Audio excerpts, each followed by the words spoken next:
Bienvenue dans la pause cinéma, nous sommes à l'épisode 2, qui est sur une thématique de noir et blanc, donc je suis toujours accompagné d'Andy Mortier.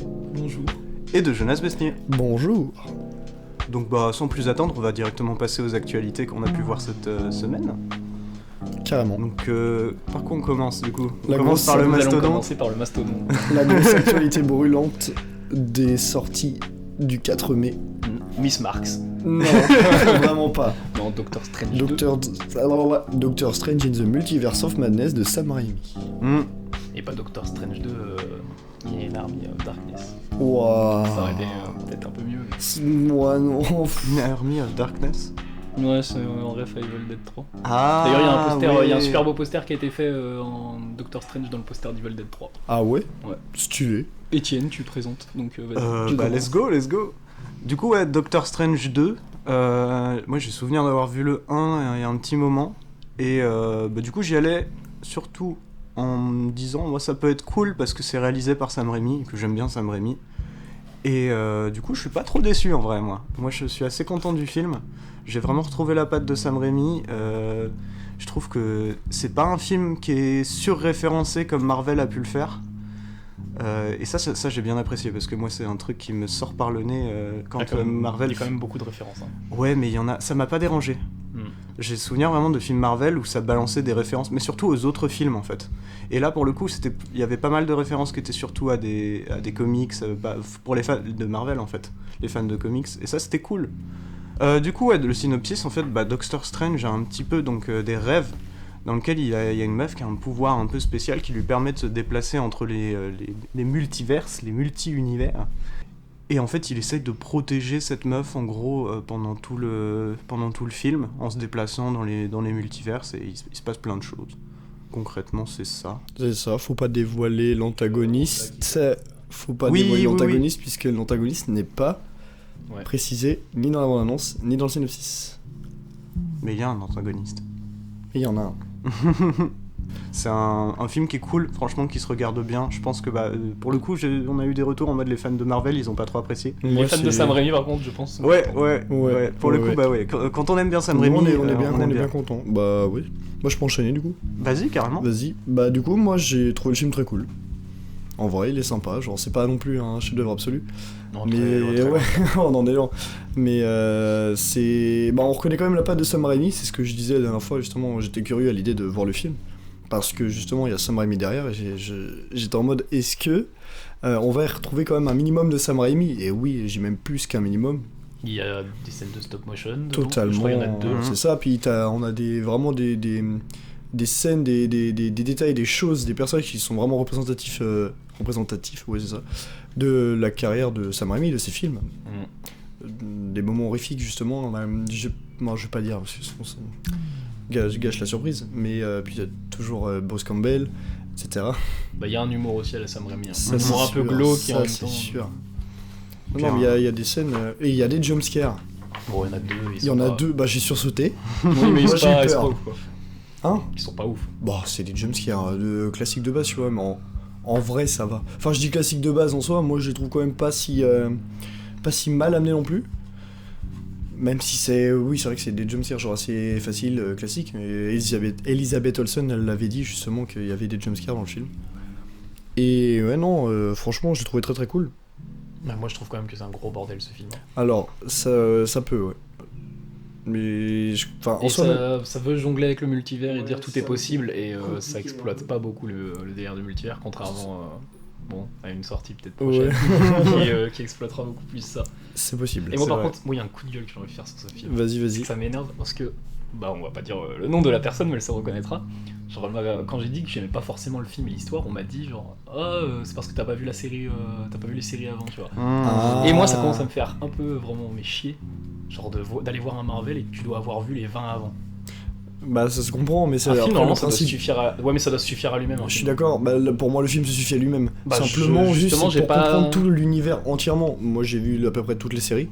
Moi j'ai pas l'impression que le film se suffit à lui-même sur la narration en tout cas. Ouais, j'ai vu toutes les séries. D'ailleurs on pourra en parler d'une série, vu que c'est dans la même thématique, Moon Knight.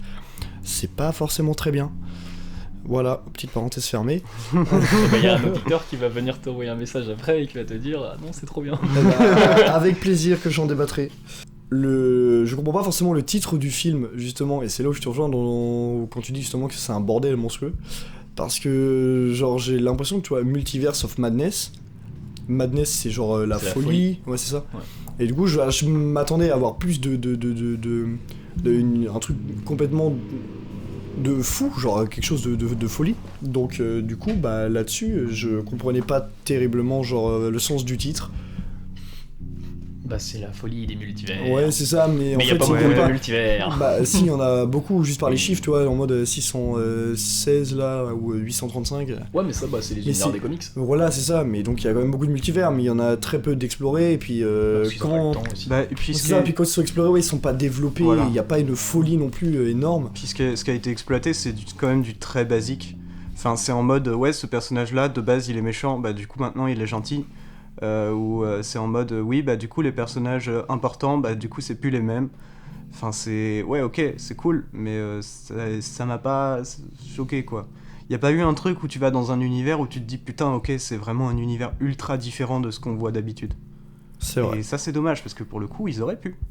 Ouais mais vraiment moi le gros défaut du film justement, enfin c'est très personnel mais c'est vraiment la folie. Moi j'attendais quand même un film avec beaucoup plus de folie quand même. Mais non, sinon... Bah, en vrai, globalement, ça reste quand même très cool, hein, mais c'est pas... Il y a un chat. Je rigole pour le chat, moi. Le petit chat. Non, mais ouais, bah tu verras plus de folie. Chatrix. Oui. Pardon. Oui, d'ailleurs, en parlant de Chatrix, la scène, il faut rester pour la scène de post-crédit. Oui. La toute dernière scène post-crédit. Oui. Qui est incroyable. J'ai vu beaucoup de gens gueuler sur celle-là, bah, oui, et je sais. honnêtement... Parce que pour une fois, c'est pas une scène post-crédit qui te dit « Ah, ça sera meilleur la prochaine fois ». C'est vrai. C'est juste une scène post-crédit ouais, cool. tu ne dis rien, et puis les gens iront voir. Et du coup, on va peut-être passer à autre chose. Parce que... Sauf si t'as d'autres choses à dire, toi, parce que... Non. Je suis content toujours qu'on voit la patte de Sam Raimi dans le film. Je suis bien d'accord. En vrai, c'est le seul truc que j'attendais du film.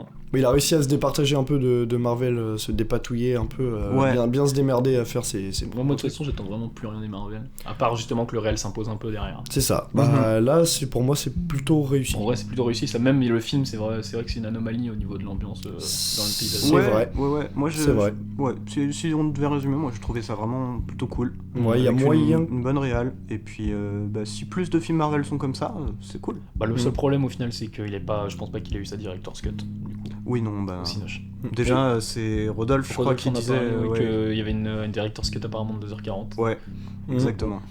Et il y a moyen que j'aille le revoir. Et les gens attendaient ça d'ailleurs, on est d'accord, de base la durée de Doctor Strange c'était au moins 2h30. Bah, tout le monde, même moi justement, genre pour moi le film allait durer 2h30, 2h40.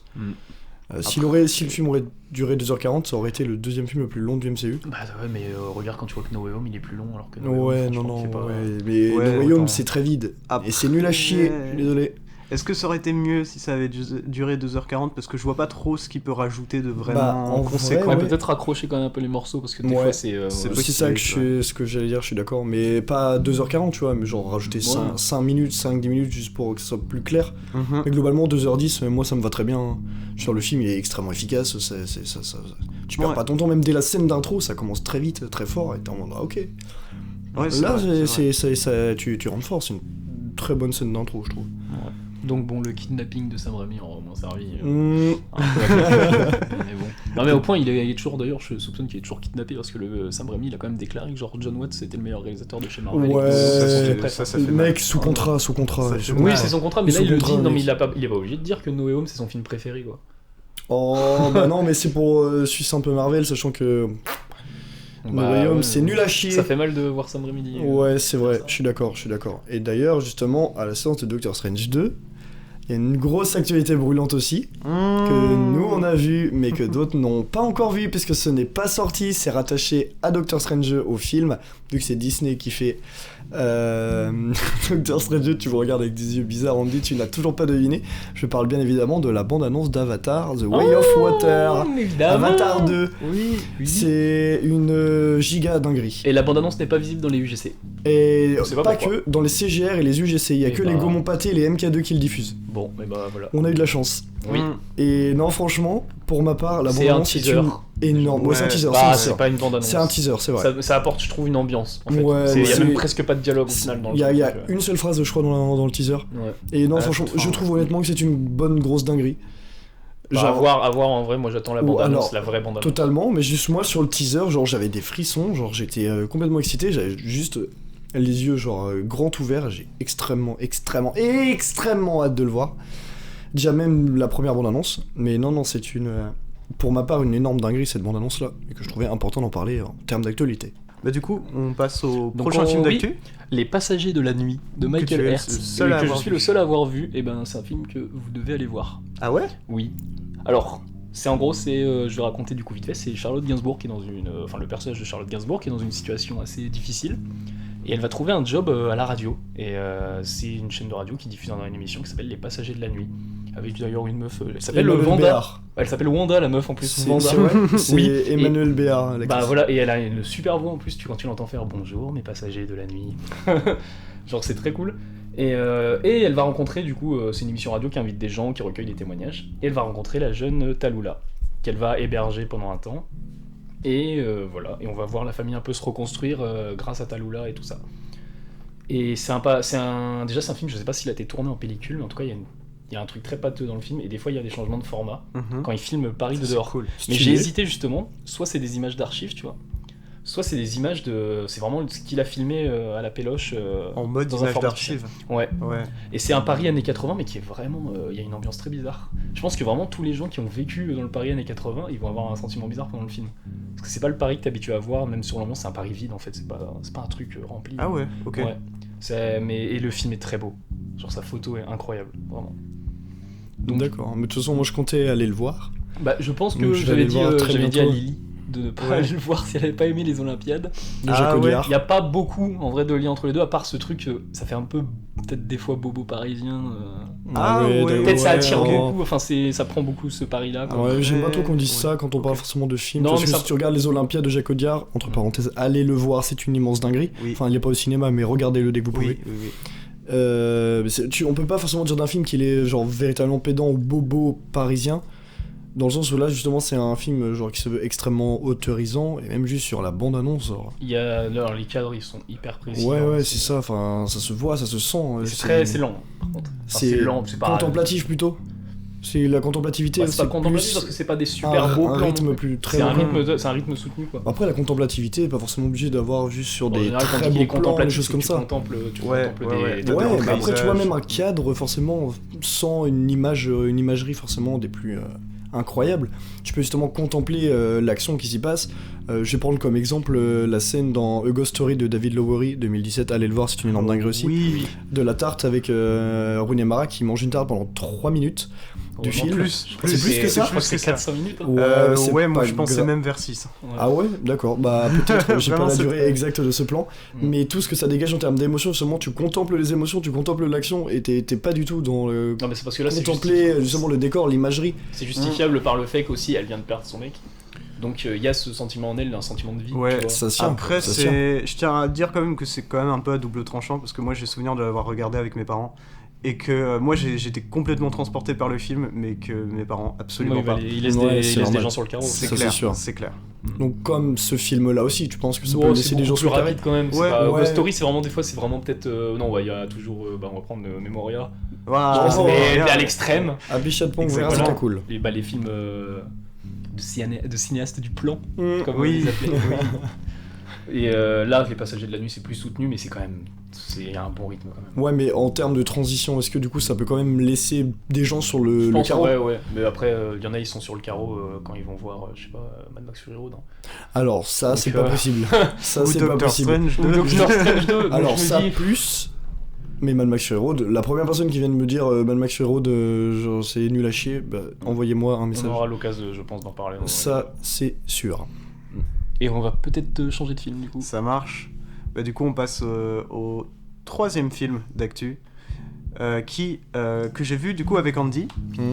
et qui était une avant-première surprise. Donc on est Oui, venu. nous ne savions pas ce que nous allions Voilà, voir. exactement. On est allé au TNB. Ils font ça à chaque fin de mois, donc si jamais ça vous intéresse, c'est intéressant. Mhm. C'est sympa quand même comme C'est concept. c'est très sympa comme concept. Et Théâtre on National est de tombé. Bretagne. Et on adore le TNB d'ailleurs. Oui, mais oui, on oui. voilà. Big up au TNB. parle juste du film. Hein. Et on est tombé du coup sur un film incroyable, spectaculaire. Miss Marx de Susanna Nicciarelli. Ouais. Oh là Tu là. commences. Comment commencer sur ce film? Bon, un petit synopsis rapide, hein, Oui. peut-être. Miss Marx, comme son titre ne l'évoque pas du tout, ça parle de la fille de Karl Marx. Et en gros, ça parle de sa vie, de la mort de Karl Marx jusqu'à son suicide.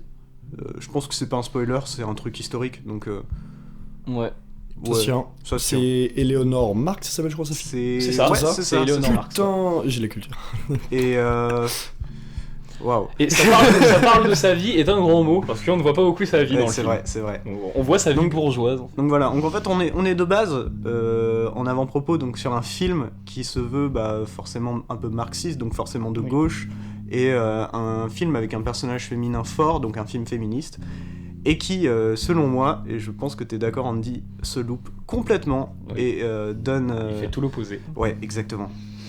Et c'est déprimant. Franchement, c'est un film qui j'ai trouvé vraiment repoussant, mais que j'ai voulu regarder jusqu'au bout. J'ai voulu sortir de salle, mais j'ai voulu le regarder jusqu'au bout pour me faire un vrai avis, pour pouvoir dire non, je l'ai quand même vu jusqu'au bout, j'ai pas fait mon bâtard.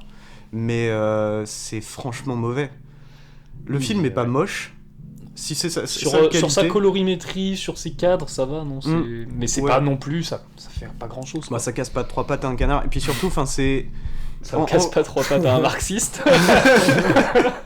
C'est surtout qu'en fait c'est beau, mais ça n'a pas d'intérêt. En gros, c'est pas comme une réalisation où tu te dis waouh, purée, les plans sont incroyables et en plus ils ont un sens. Non, là c'est juste beau. Et vraiment derrière c'est vide. Les personnages, je trouve que ça joue mal. Je trouve que les dialogues sont mal écrits. Je trouve que du coup forcément les thèmes principaux sont complètement foirés. On se demande c'est quoi même le Ouais, thème principal. ouais, On dirait ouais. que c'est la bourgeoisie le thème principal, Ah, mais vraiment franchement. du côté des bourgeois et Ouais, ouais. Il y a des plans des fois d'ouvriers devant une usine, mais c'est tellement à distance, on n'est même pas avec eux, rien. Même dans sa réelle, ça veut même pas être de gauche dans sa réelle en fait. Ouais, franchement ouais. Et puis, enfin non, c'est bizarre comme film. Ouais. Je C'est très n'irai bizarre. pas le voir. Mais on va spoiler, enfin c'est pas un spoil, mais On peut, on vas-y. peut dire à quel point, genre le film ne raconte pas bien l'histoire de Miss Marx et s'en rend compte. À la fin du film, t'as un texte qui te dit tout ce qu'elle a fait. Oui, c'est vrai. Et qu'on ne voit pas dans le film. Ah oui, oui. Donc en gros, tous les moments où elle ne fait rien dans le film, c'est tout ce qui est montré à l'écran. Ouais. Et tout ce qui est important En fait, et tout, Ouais. c'est écrit à la fin. Ouais. En fait, Plus ou moins. en fait, le film, c'est que des réunions de bourgeois. En gros, ouais. Ça a l'air pas Et, terrible. Et, et des fois, il case un petit. Ah, mais les femmes ont besoin de ça. Ouais. Ah, mais franchement, Comme ça suffit juste pas. un exemple. C'est bien de le dire, mais faut le montrer aussi. Un exemple pour montrer à quel point ce film se loupe, je pense, dans le féminisme, c'est dans un moment, t'as Miss Marx qui fait un discours de gauche féministe, Oui.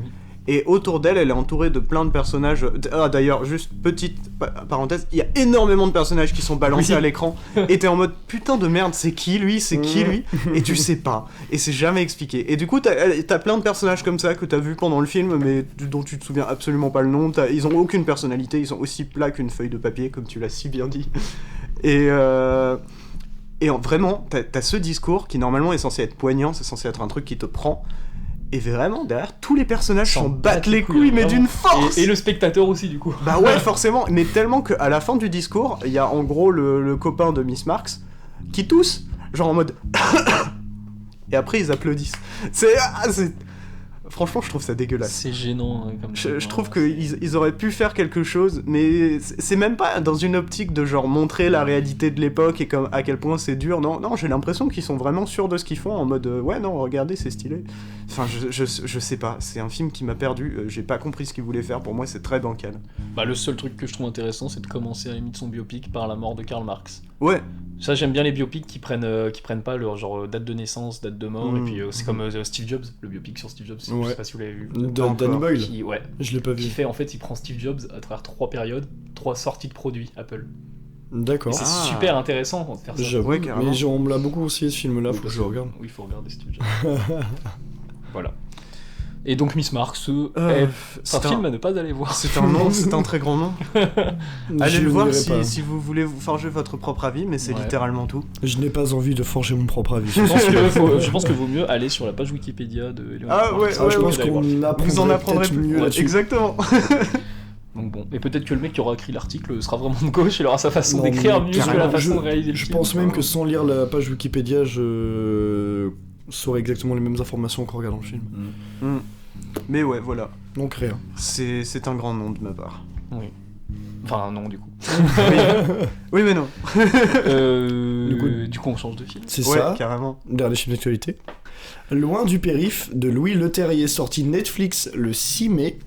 Donc approximativement, je n'ai plus le jour. C'est jeudi, potentiellement. Et bah, comment dire. Et ben, il peut re-rentrer dans le terrier parce que c'est pas bien.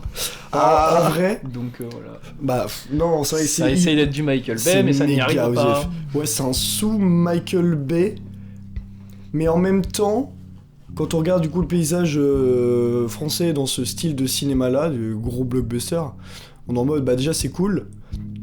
Et puis bah non, en vrai le film, non c'est méga osef. Hein. C'est vraiment un film genre que tu mets en fond quand tu vas aller.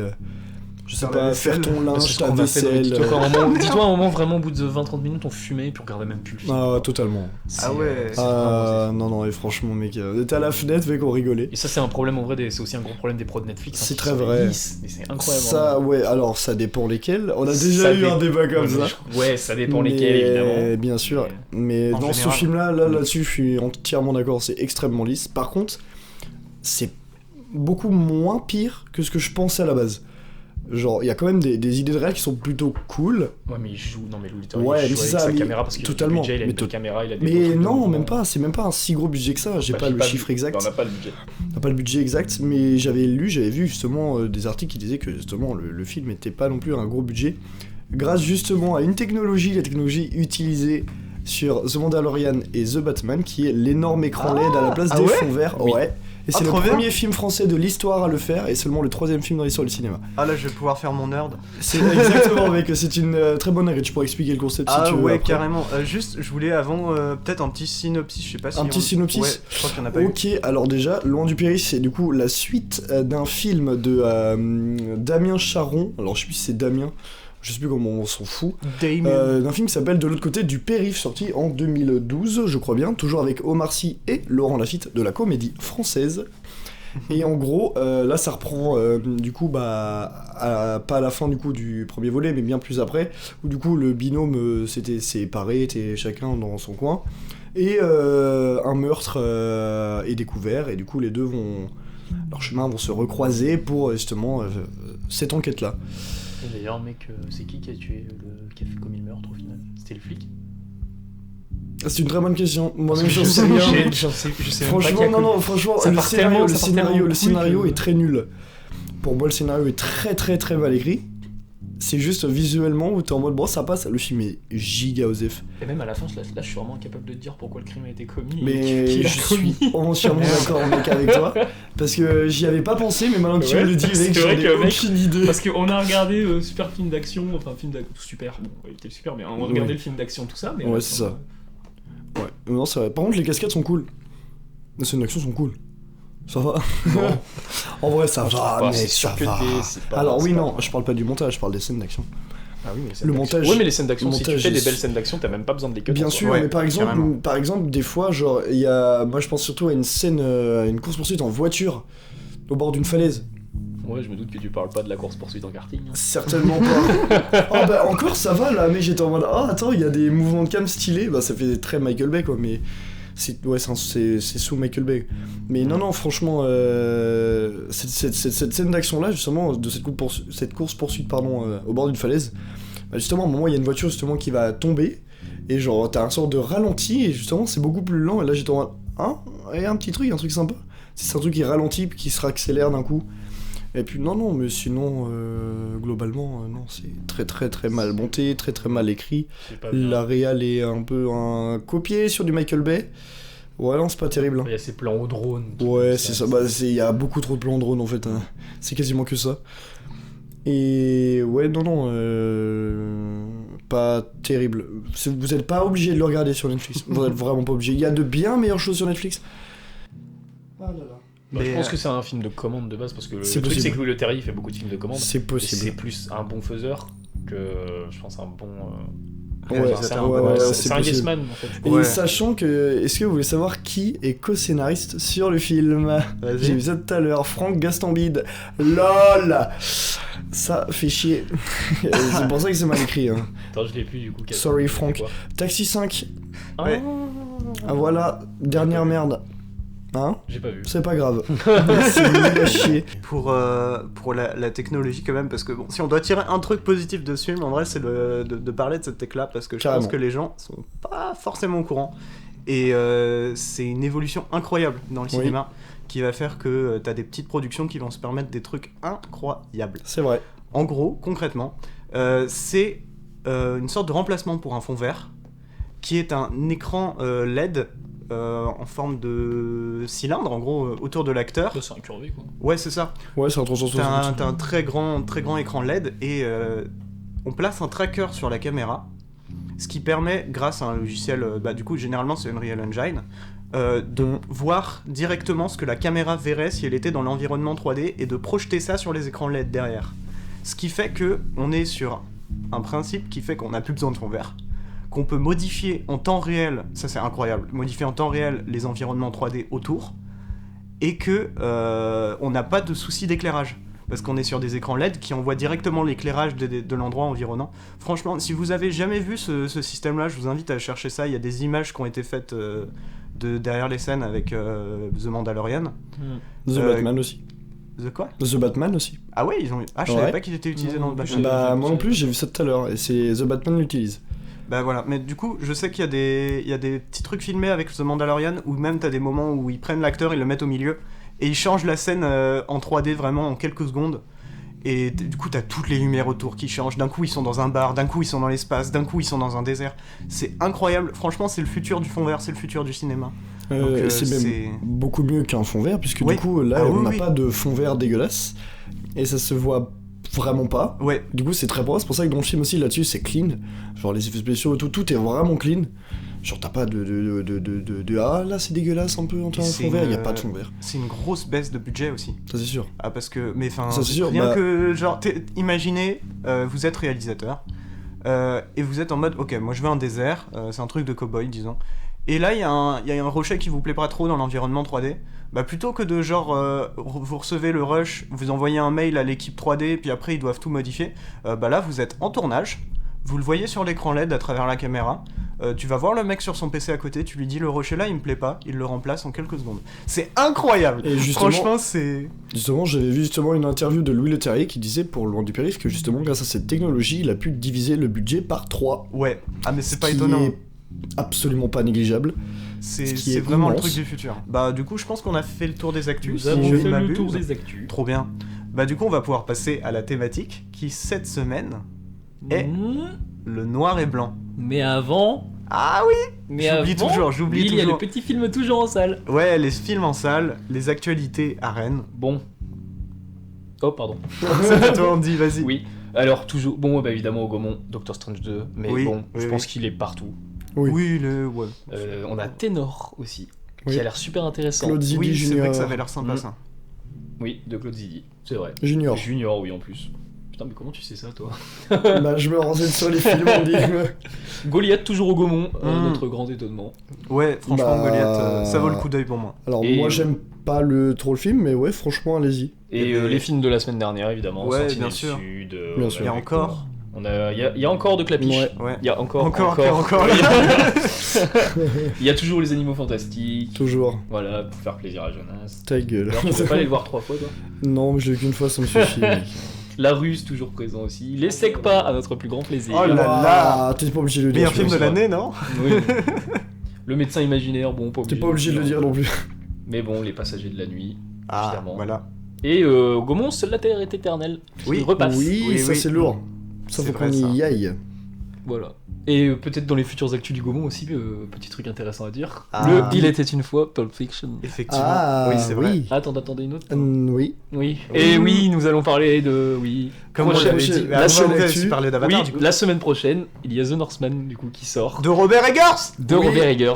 Et il faut aller le voir parce que Oui, pour moi c'est l'un des films les plus déterminants de l'année pour ce qui est le cinéma d'auteur aux États-Unis. oui. Parce qu'on confie pour.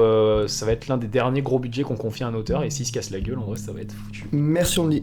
Oui, donc il faut aller le voir. Et pour reprendre Avatar 2, pour moi Avatar 2 ça va être la finalité de tout ça, c'est est-ce que Cameron il va réussir à porter les gens, à ramener les gens dans les salles à un moment où justement depuis 2009 oui. en fait le blockbuster de super-héros prend tout Ouais, ah, et carrément. les autres films ne font rien. Donc est-ce que Ça, Avatar c'est 2 il va attirer du monde? En vrai, bah, je sais pas, je suis un peu pessimiste là-dessus. Bah moi non, je pense qu'il va quand même attirer pas mal de monde en salle. Déjà je pense que on pourra avoir une première estimation juste sur la ressortie d'Avatar en septembre.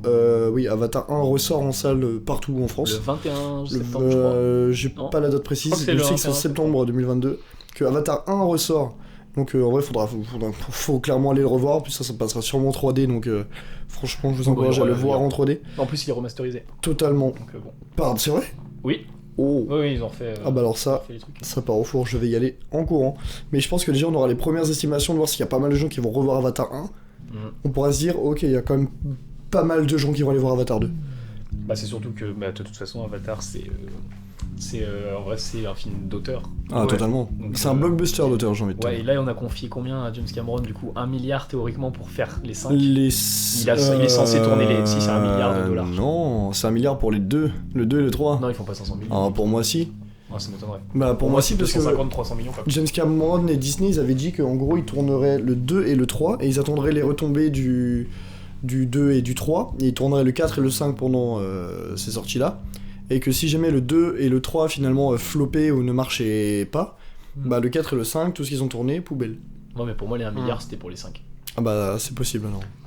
Et ouais, moi du coup, je voulais juste dire que, enfin, pour le ressenti que j'ai eu en salle avec le Doctor Strange 2, parce que j'étais pas à côté de vous, Non. les gens qui étaient à côté de moi, ils étaient un peu en vrai un peu hypés. Ils étaient un peu en mode ah putain, il y a Avatar qui revient. Mais il y a un truc quand même, et je pense que ça peut porter préjudice au film, c'est le fait d'avoir justement tourné le 2 et le 3 en même temps. Les gens, ils avaient un peu le ressenti de Machine Afrique. En mode tu tournes le 2 et tu tournes le 3 avant d'avoir sorti le 2. Ils ont un peu eu ce ressenti-là de ce que Ouais. j'ai pu capter. Ça peut se comprendre, après je me dis c'est James Cameron, il en a derrière la caboche, Ouais, oui, il mais sait ce enfin, qu'il veut faire depuis Après, longtemps. il faut que de toute façon un film soit rentable. En soi, c'est quand Ouais, même. ouais, entreprise, totalement, il faut bien qu'à un sûr. moment, ça soit rentable. Bien sûr, Ouais, mais bien d'un sûr. point de vue non cinéphile, c'est plus apparent que d'habitude, tu vois. Ouais. Ça se comprend. Mais ouais, du coup, ouais, en actu, là, je vois que tu regardes l'Arvor Oui. et le Tenebeu. Au cinéma Arvor, pour ce qui est des actus, on a Collatéral de Michael Mann le mardi 10 mai. Yes. Ce qui est quand même Merveilleux. sympa. Ça va être- Surtout que ça va faire plaisir aussi à un auditeur, je pense. Ou ça- Ok. Kiffe Michael Mann. Oui, bah, ça va faire plaisir à beaucoup de monde en Ouais, vrai. kiffe Michael Mann, Antoine, non? Ah Antoine. Ah oui, bah moi aussi, hein, je vais y foncer. Je pense que toi aussi, comme Étienne, on kiffe tous Michael Ah Mann. oui. Carrément. Évidemment.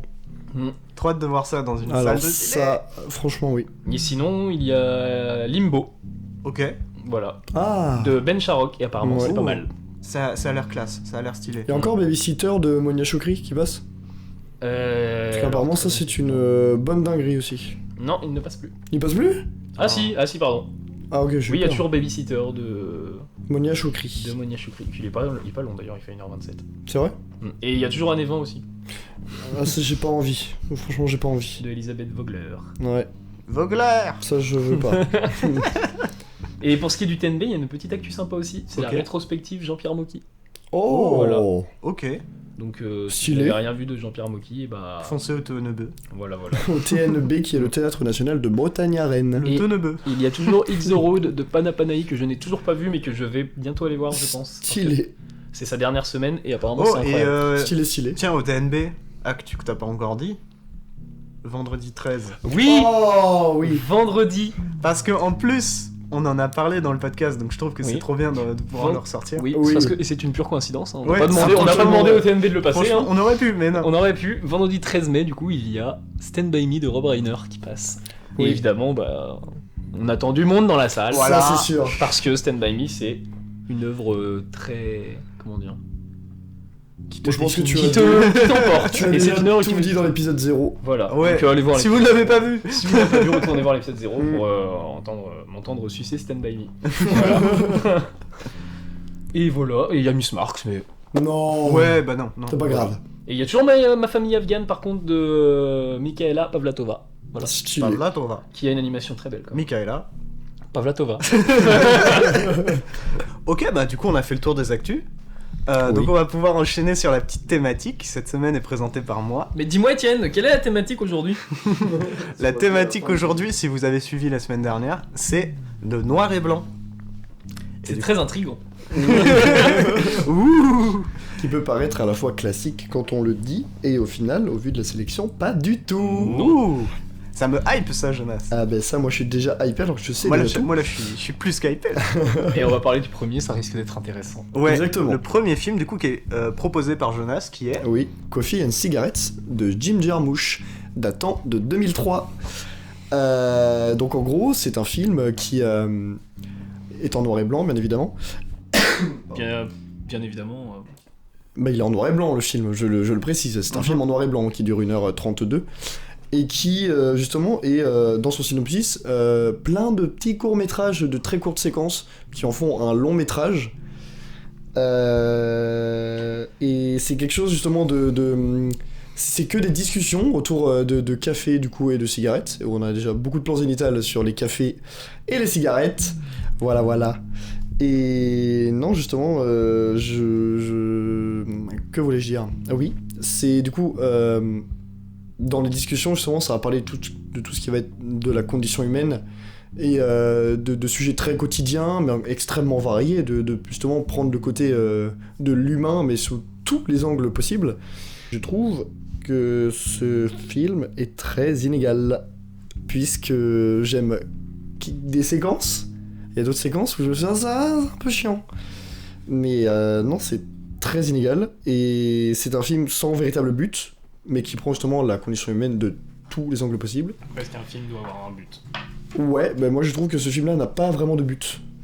Bah moi je te pose la question, pourquoi un film doit forcément avoir un but? Pourquoi? Bah parce que pour moi, genre un film, quand tu veux vraiment être emporté justement dans un truc, moi pour ma part, genre, j'aime bien que tu partes d'un point A et t'arrives à un point B ou C, en passant par le point Y ou je sais pas où, tu vois, que t'aies une bonne ligne, tu vois, genre avec un but final au film, qui te dit, bah là c'est bon, t'as atteint le but, tu crées toutes les émotions, mais c'est ça que c'est ce mais que imagine, j'aime. moi mon but c'est d'aller voir un film où il y a genre des gens qui discutent autour d'une table et qui ouais. avec des cigarettes et du café, oui. tu vois. Et bah, Ça remplit mon objectif. Mais totalement, bien sûr. Après, c'est juste purement personnel. Moi, juste, ce genre de film, je suis pas le plus grand fan, mais même si j'aime bien le film, là, je l'aime bien quand même.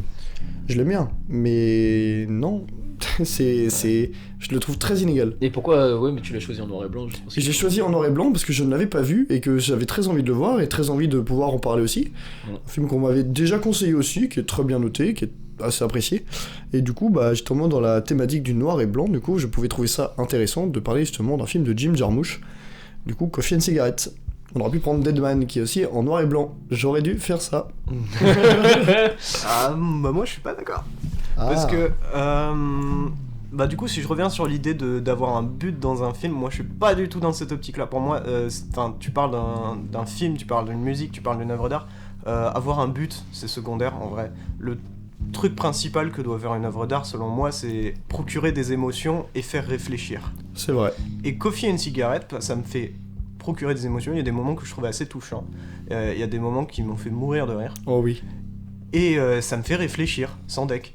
Parce que, comme tu disais, il y a des trucs avec la condition humaine, mais il y a même des moments où ils partent sur des dérives autour de Nikola Tesla, et tu te dis, mais où est-ce que ça va? Et ça va où ça va, en vrai. Et je trouve qu'il y a toujours beaucoup d'humour. C'est un film qui, pour moi, il faut le prendre vraiment avec beaucoup de second degré. C'est très vrai. Bah, déjà, juste la séquence avec Bill Murray et les deux rappeurs. Incroyable. Elle est tellement lunaire. Pour moi, c'est la meilleure séquence du film. Elle est incroyable. Les deux meilleures séquences pour moi sont celles avec Bill Murray et celle avec Alfred Molina et Steve Coogan. Oh, elle est bien aussi. Celle-là, je les trouve vachement bien. C'est peut-être l'une de celles qui dure le plus longtemps. C'est possible, et je trouve que c'est une des meilleures. Déjà juste par le cadre et par la folie du truc, les sortes de quiproquos, la névrosité justement de la scène, et je suis en mode waouh. Ah mais tiens, c'est extrêmement stylé. On en a pas parlé, mais quand même c'est important. Oui. Ce film-là, un casting. Ouais. Oh la vache. Ouais. Mais en même temps, elle le change tous les 5 minutes. Ouais, mais c'est incroyable. Mais c'est assez monstrueux comme casting, je suis Parce que déjà, il y a Bill Murray, mais du coup, Bill Murray dans sa séquence est avec deux rappeurs du Wu-Tang. Ouais. Ok. C'est incroyable. T'as aussi Roberto Benigni, t'as Alfred Molina. Kate Blanchett. Exactement. Steve Coogan, Iggy Pop, évidemment. T'as une double Kate Blanchett. Ouais, c'est ça qui était stylé. Ouais. Je m'y attendais pas. Ça m'a surpris. Ah, ouais, franchement, ouais, c'est cool. C'est Ouais. un film qui parle aussi beaucoup de cinéma, en vrai. Qui parle beaucoup de cinéma, de musique, et en fait de ce que ça fait de vivre en tant que musicien, en tant que cinéaste, et de faire face en vrai à la célébrité, je trouve. Moi, je reprendrais ta phrase, mais je dirais juste, je m'arrêterais à vivre. Juste de savoir ce que ça fait de vivre. Bah du coup je vais peut-être te donner mon avis dessus. Vas-y, carrément. Moi je trouve que c'est un film qui parle beaucoup, mais qui ne montre pas grand-chose. Ça se tient. Et pour le coup par contre le but du cinéma c'est ça, c'est de montrer et pas forcément de dire. Et il y a beaucoup de belles choses dans le film, hein. Je pense à la scène, tu parlais de celle avec Tesla. Moi j'aime beaucoup cette scène là, mais j'en avais marre à un moment de mater les dialogues. Bah en vrai ouais. Le truc c'est que si je veux des dialogues à la limite, je vais voir un Tarantino. J'ai trouvé qui le est un temps. bien meilleur dialoguiste je trouve, et qui va le montrer aussi. J'ai trouvé un peu le temps long au bout d'un moment quand même. Moi aussi. Alors, Et pourtant le film il dure 1h30. Et par contre il y a un truc que j'aime bien, c'est j'aimerais bien savoir du coup Étienne, toi t'avais une interprétation du noir et blanc. Je crois que tu m'avais dit ça. Parce que j'en ai une, donc je sais pas si on a la même. L'interprétation du noir et blanc. Ouais, tu m'avais peut-être parlé, tu m'avais peut-être dit ça. En vrai, j'ai plus un sentiment avec l'esthétique générale. Il y a un côté. Enfin, c'est très théâtral en vrai. C'est ça vrai. le truc. C'est que on a l'impression qu'en fait il y a des liens, que ce soit dans les dialogues, il y a des répliques qui sont réutilisées par d'autres personnages. Ça m'avait surpris. Et il y a un lien vraiment au niveau du décor. Déjà, on est tout le temps dans un café, mais à chaque fois, c'est un café différent. Mais il y a toujours un motif de damier en noir et blanc. Sur la qui table. revient toujours. Mais comme le café et la cigarette revient toujours. Mais les scènes sont beaucoup plus liées même qu'on le pense, parce que je sais pas si c'est la dernière scène ou l'avant-dernière scène, ils parlent des glaçons au café. Oui, et ils en parlaient au tout début du film. Ouais, et le mec, en gros, à la fin dit j'ai un pote qui a fait des glaçons au café. Et voilà. Et moi, par contre, j'en ai une autre interprétation du noir et blanc. Vas-y. C'est le blanc de la cigarette et le noir du café. Ouais, carrément. Ouais, ça se tient. Et aussi parce que il y a aussi un délire avec la meuf qui ajoute du lait dans son café. Ouais. Il y a tout. En fait, ça joue beaucoup sur le noir et blanc, mais beaucoup d'éléments du truc. Ouais. Et avec les damiers aussi. Mais j'aime bien aussi moi à chaque fois le discours qui en fait devient matraqué autour du fait que en gros tous les personnages qu'on va voir, ils sont en train de se faire un café et un cigarette, et que c'est pas bon pour la santé. Et à chaque fois, il y en a un qui va sortir. Tu vois leurs interprétations. Ouais, je pense à un moment, t'as un groupe d'Italiens un peu mafieux sur les bords, qui sont incroyables et qui me fait mourir de rire. Où il prend une cigarette et t'as l'autre qui est en mode mais qu'est-ce que tu fais, tu vas me tuer.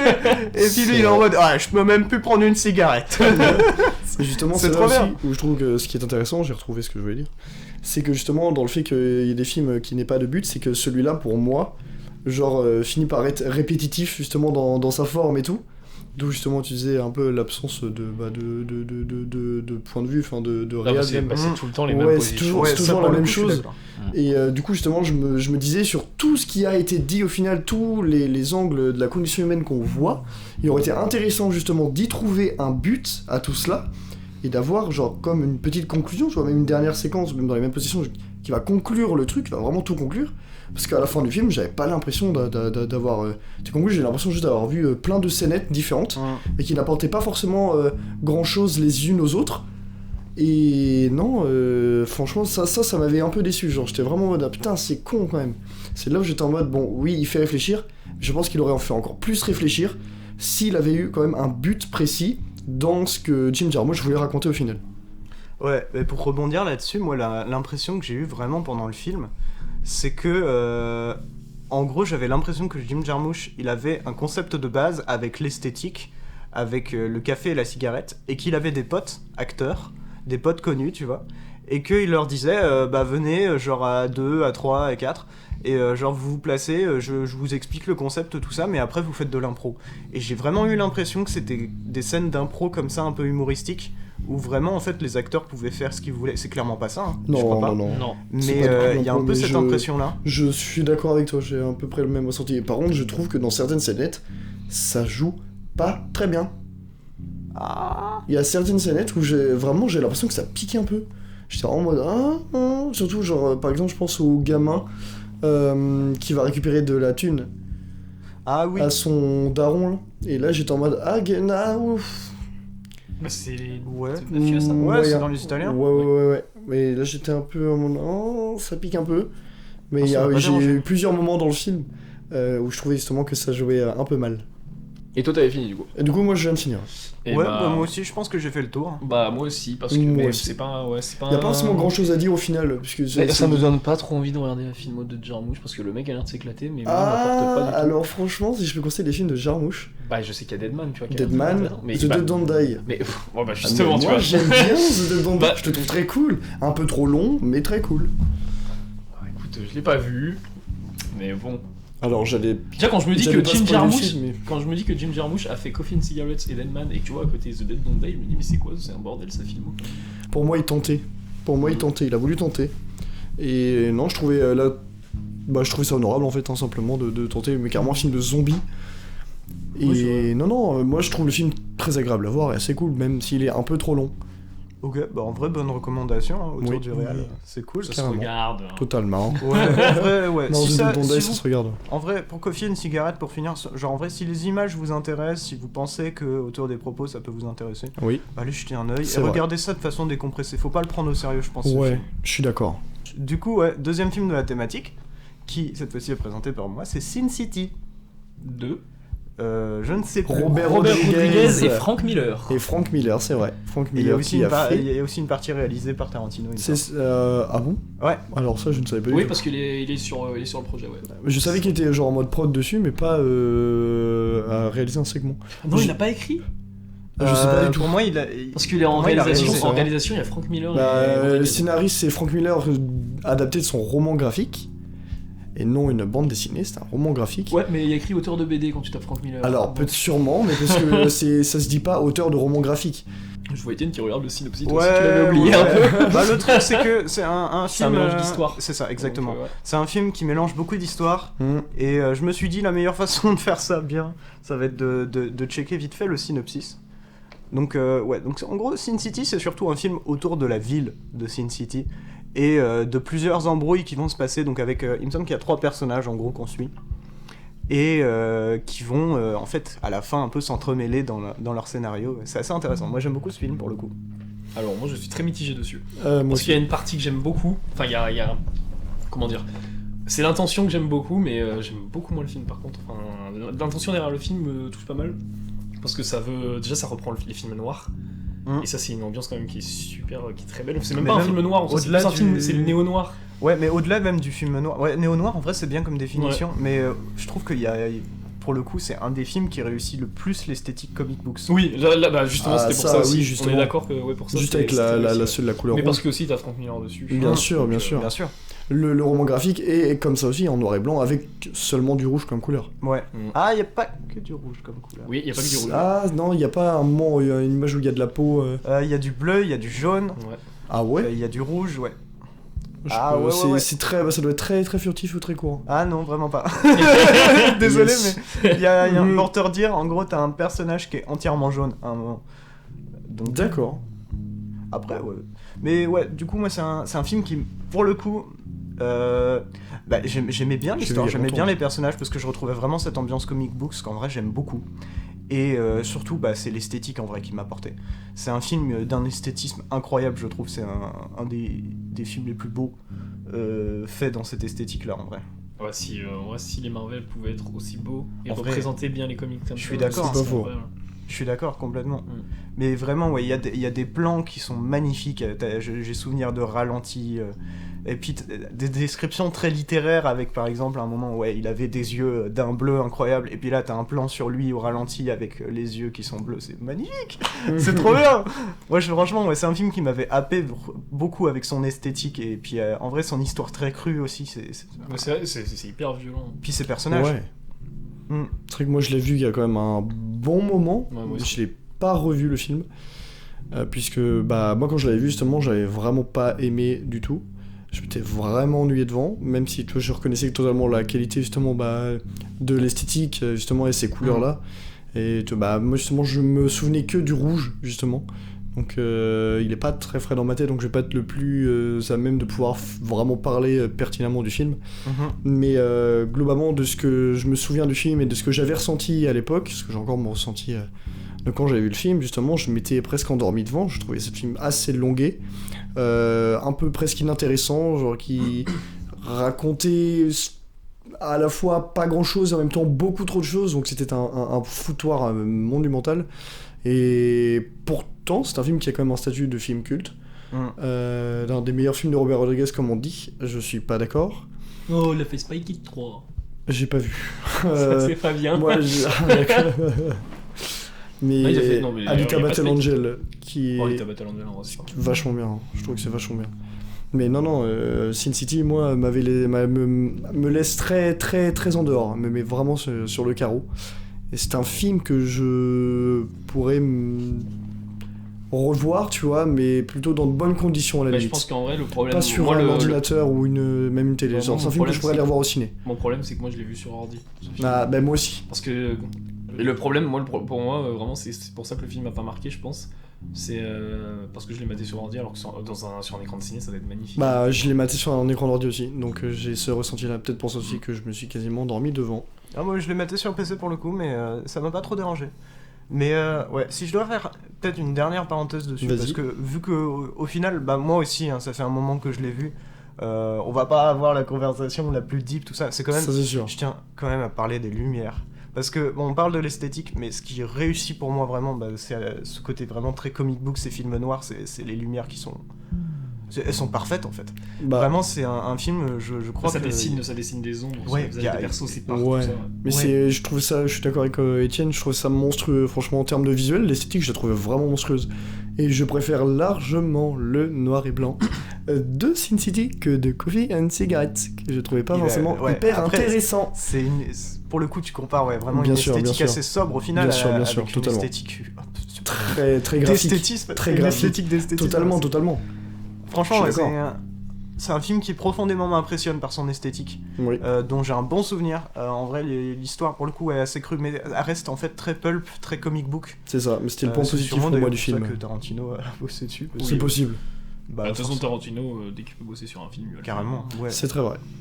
Mais ouais, franchement, moi j'en ai un bon souvenir. Donc en vrai, si vous ne l'avez pas vu ou que vous en souvenez plus trop, je l'encouragerais quand même. Voir. Même si j'aime pas trop le film, j'encouragerais quand même. C'est toujours intéressant aussi parce que Rodriguez il fait des projets qu'il aime. Vraiment. Bien sûr. Même si c'est pas un grand réalisateur, genre c'est quand même un réalisateur hyper respectable. Mais juste déjà Planète Terror et le film avec George Clooney et Tarantino avec les vampires. Nuit en enfer. Nuit en enfer, merci. Qui prend le contre-pied, qui commence à faire un film de braquage totalement. Et qui va tourner en cacahuète. Et d'ailleurs, Rodriguez qui est un super pote à Cameron. C'est vrai. Ah, c'est stylé. A-t-il déjà vu les 20 premières minutes d'Avatar 2 comme Zoé Saldana? Sûrement. Waouh. Ah oui, c'est vrai. Oui, c'est vrai, c'est lui. Ça la vache. Vraiment le seum absolu. C'est avec John Malkovich. Je veux voir ce film. C'est fou de se dire, tu fais un film et tu le verras pas parce que tu seras mort. Mais tu sais, ce qui est terrible, c'est qu'en plus, on le sait très bien que, tu vois, on regarde les films qui ont été faits il y a 100 ans. Bon, forcément, il y a eu des grosses différences de technologie, mais même des films qui ont été faits il y a 30, 40 ans, des fois, ils ont mal vieilli. Et je me dis, mais imagine, genre, ils l'ouvrent 100 ans après, ils se disent, c'est vraiment vieux, quoi, c'est de la merde. Vraiment, je sais pas pourquoi il nous a donné cette merde, le mec. Il va faire un remaster alors que le film est même pas sorti, tiens non. Ah, ça, c'est incroyable. C'est... Je pense que du coup, on a fait le tour de la discussion autour de Sin City, donc on va pouvoir passer au troisième film. N'est-ce pas, Indy, qui nous surprend? Oui, qui nous surprend parce que ce n'est pas un film en noir et blanc, mais c'est un film qui traite du noir et du blanc. Et c'est Get Out de Jordan Peele, sorti en 2017. Exactement. Et pourquoi Get Out? Bah déjà parce que c'est un bijou d'écriture et il avait eu son premier Oscar. Ouais, ça, et si je son premier film. C'est son premier film. C'est ça. Donc voilà. Et d'ailleurs, petite anecdote très marrante, quand il a reçu son Oscar, il a tweeté après What the fuck, I won an Oscar. Voilà, c'est quand même très marrant. Oui, c'est vrai. Et parce que c'était inattendu aussi pour un film comme ça. C'est sûr.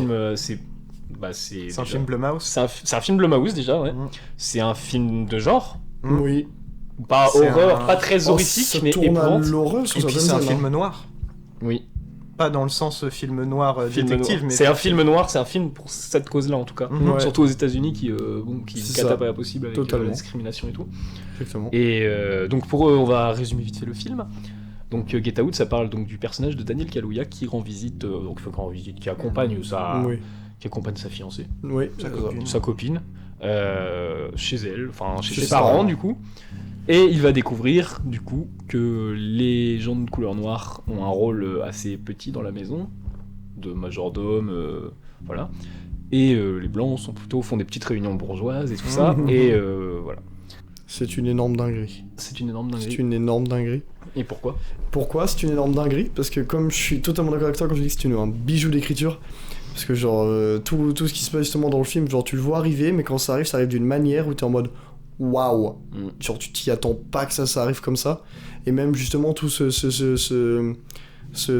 récit justement autour de ça, pourquoi ces personnes du coup de couleur sont exploitées et du coup genre ont un comportement vraiment très étrange.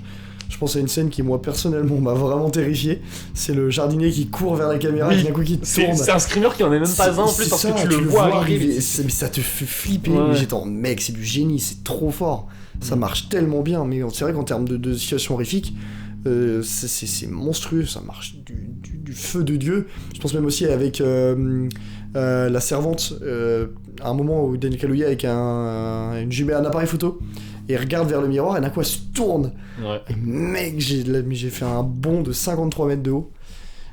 Presque touché la tour Eiffel. Mais non, franchement, Get Out, c'est une énorme dinguerie, juste même par sa réal, justement, tout ce qu'on disait avec ce côté-là très horrifique, où justement la réal amène quelque chose d'exceptionnel, en fait. C'est monstrueux. Franchement, c'est un très très très bon film. Oscar de meilleur scénario adapté, je crois. Non. C'est original ? Original, je me suis trompé. Eh ben, totalement mérité. Amplement mérité. En vrai, moi je suis assez d'accord sur l'écriture. Pour le coup, c'est un film qui aurait facilement pu tomber dans un énième film qui parle de racisme. Et c'est un peu à ça que je m'attendais, mais j'ai été agréablement surpris parce qu'en vrai, en fait, il prend une approche différente. C'est-à-dire que plutôt que d'être en mode c'est un noir qui va dans une maison de blancs et ils sont en mode un peu raciste, tu vois. Non, en fait, il prend le contrepartie. En fait, ils sont très fans de la culture noire, mais du coup, ils sont super bizarres. Genre, parce que dans leur approche, ils sont pas du tout naturels. On a l'impression qu'ils font tout pour lui faire plaisir, tu vois, et c'est très dérangeant. Et tu ressens vraiment le truc en mode mais qu'est-ce qu'ils branlent, enfin qu'est-ce qu'ils font. Et ça c'était un contre-pied qui franchement est intéressant. Il y a même un moment où il y a une réplique, c'est un truc du genre ouais, le noir est à la mode, un truc dans le genre. Oui, il y a ça, ouais. Wow. Et dans le contexte du film, c'est absolument terrifiant comme réplique. Oui, c'est très vrai. Mais non, et puis ça a prouvé surtout aux États-Unis que le film de genre peut être très politique et peut avoir un propos, parce qu'en général, le cinéma de genre, on le réduit à juste c'est gore, ça fait peur. Parce qu'en vrai, le film de genre, on le sait très bien, nous, enfin, genre, quand tu regardes du Carpenter, tout ça, il y a toujours un sous-propos, il y a toujours quelque chose derrière. Il faut creuser un petit peu, il faut essayer de voir un petit peu les symboliques. Et c'est aussi pour ça que le cinéma de genre, moi, c'est un truc qui me parle, encore une fois, parce que j'aime bien, moi, chercher dans les films. Bah oui. C'est vrai. Et du coup, ouais, franchement, écriture du film, tip top Moonwood. Et il y a une scène dont on n'a pas parlé, mais qui est très connue dans le film, parce que je vais quand même en parler. C'est la scène de l'hypnose. Je voulais en parler justement. Avec Daniel Kaluuya dans son canapé. Exactement, je voulais parler de deux scènes, dont celle-là, qui est juste monstrueuse, même en termes de visuel, justement, tout ce noir avec de la poussière blanche un peu autour au début. Moi, ce que je trouve le plus incroyable dans ces visuels-là, c'est pas genre le fait que genre ils soient en train de flotter dans un endroit noir, parce que ça c'est stylé, mais en vrai ça va. C'est le fait qu'ils regardent au-dessus et qu'il y ait genre un vieil écran de télévision et que ce soit ça, en gros ce que ses yeux voient, ça c'est trop cool. Ça c'est une idée incroyable et je pense à un moment t'as un plan large où tu le vois en train de flotter et tu vois l'écran au-dessus. C'est trop bien. C'est trop bien, franchement qu'ils aient réussi à faire ça, c'est trop stylé. Justement, je voulais parler aussi de cette scène justement par rapport au thème. Parce que si on regarde bien, quand il s'enfonce justement dedans, dans l'hypnose, on est sur une imagerie totalement noire et avec de la poussière blanche. Et quand tu regardes l'écran, c'est que c'est un petit écran du coup avec il y a quelques petites couleurs, mais c'est blanc avec du noir autour. Donc justement, t'as toute cette représentation aussi du noir et du blanc que je trouvais hyper intéressant et totalement en raccord avec le thème. Et c'est pas incohérent d'ailleurs de relier ça aussi à Nope qui va sortir. C'est vrai. Parce qu'il parle du noir dans l'histoire du cinéma. Avec, sur le cheval, je sais même plus comment ça s'appelle. C'est Muybridge qui a fait ça. Oui. Mais juste la course du cheval, quoi. Totalement. Et c'est d'ailleurs, il disait que, je crois que c'est dans le trailer, le premier acteur du cinéma est noir. Ouais. Il y a à ce mec-là sur ce cheval-là. Donc ça serait pas incohérent de mettre en lien histoire du cinéma. C'est très vrai, tous les films de Jordan Peele, quoi. Us, Nope qui sort du coup cet été et Get Out. Et justement, il y avait une autre scène aussi que je trouvais en termes de mise en scène et de direction d'acteur complètement folle, enfin qui moi me terrifie quand chaque fois que je la regarde. C'est la scène où il y a la fête.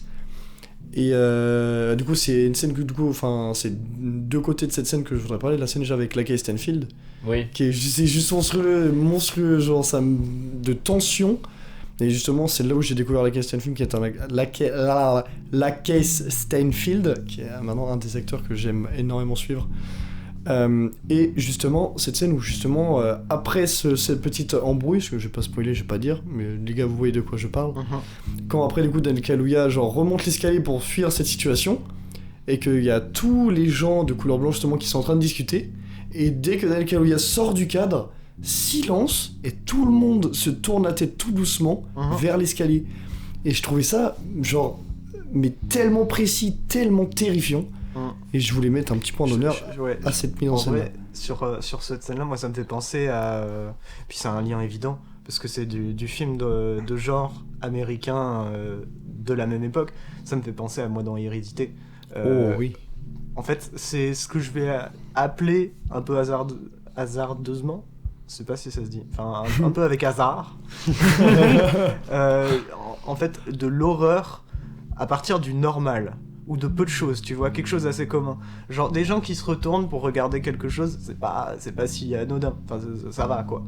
Mais juste la situation, la façon de filmer, ça rend ça terrifiant. Et je pense à Hérédité, parce que dans Hérédité, t'as littéralement des gens nus. Et ils sont juste là, ils sont juste nus comme ça, et ils sont comme ça, c'est juste normal. Comme ça. Non mais sans deck, il y a rien de spécial, ils sont juste nus, debout comme ça, et c'est absolument terrifiant. Exactement. Et c'est bien que t'en parles, parce que tu sais pour moi d'où ça vient ça. Ça vient d'un film précisément et qui a lancé en vrai, moi j'appellerais ça presque une nouvelle vague aux États-Unis et anglophone. Okay. C'est la vague David Robert Mitchell, Ari Aster, Robert Eggers, Jordan Peele, et c'est... ou Alex Garland même d'ailleurs. Oui. Et David Robert Mitchell, il avait fait ça dans... Moi, la première fois que j'ai vu ce délire de gens nus, c'est dans It Follows. Ouais, c'est vrai. C'est vrai ça. Et ça date, hein, ça date, c'est quand même 2014. Mais pour le coup, It Follows est aussi un bon exemple de ce type d'horreur, un peu l'horreur normale. Putain de chef-d'œuvre. C'est que, en fait, It Follows, c'est juste des gens qui marchent.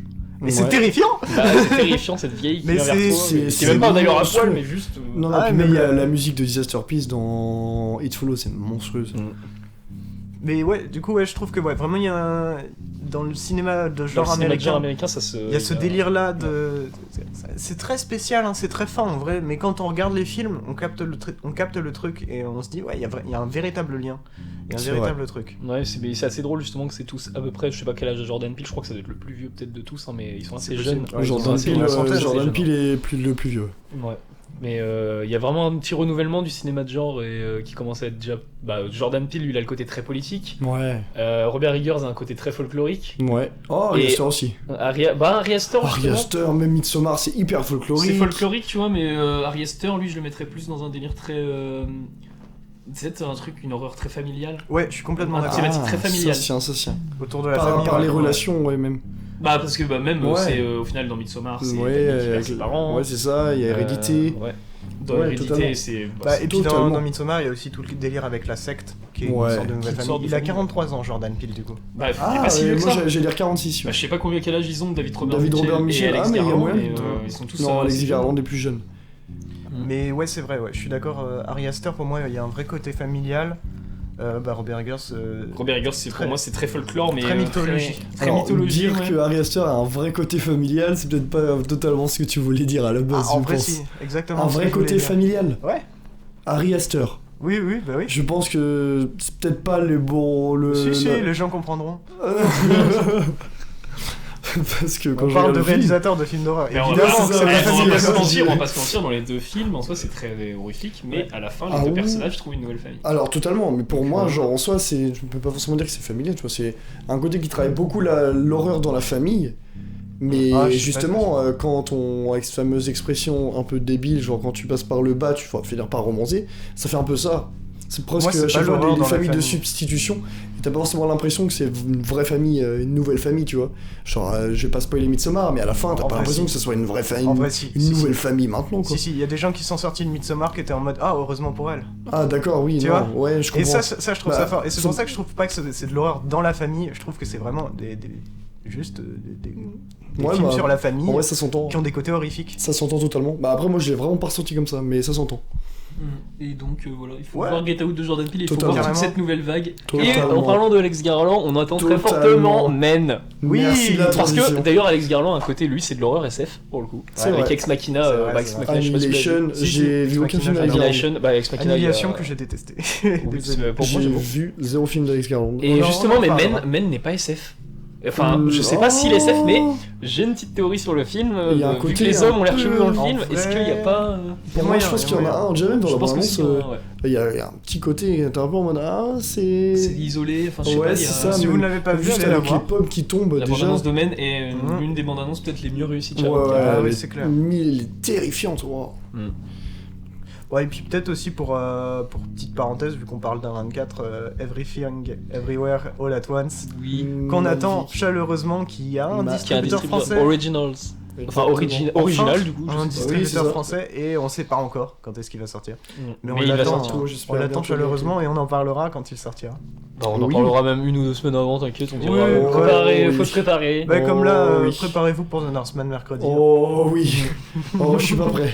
Oui, et surtout il faut aller voir The Northman parce que Oui. vraiment, ça va être déterminant Oh pour le oui. cinéma américain. Oh que oui. Ouais, s'il vous plaît, allez Je voir. ne fais que Allez dire au oui. cinéma. Ouais. Continuez Allez à voir dire The oui. Northman. Oh, oui, allez voir des films en fait. Simplement. Bon bah voilà, je pense qu'on a terminé sur la thématique. Oui, bah il est temps d'annoncer la prochaine. La prochaine, Je vais m'en je t'en prie, charger Jonas. Jonas qui puisqu'il présentera la s'agit... semaine prochaine. Exactement, c'est moi qui présentera. Oui, Qui qui présenterait. présenterait plutôt, et je suis un peu nul. L'épisode 3 du coup, qui est un thème que j'ai choisi, qui est le souvenir. Avec 3 magnifiques Juste films intriguant. très intéressants. Et ça va être très sympa de pouvoir parler de tout ça la semaine prochaine. Carrément, ça va être trop cool. Carrément. Bah du coup, merci de nous avoir écoutés encore une fois Merci cette beaucoup. semaine. Merci beaucoup. Et puis on se donne rendez-vous la semaine prochaine pour Exactement. l'épisode avec Jonas. À dimanche. Au revoir. Au revoir. Bisous.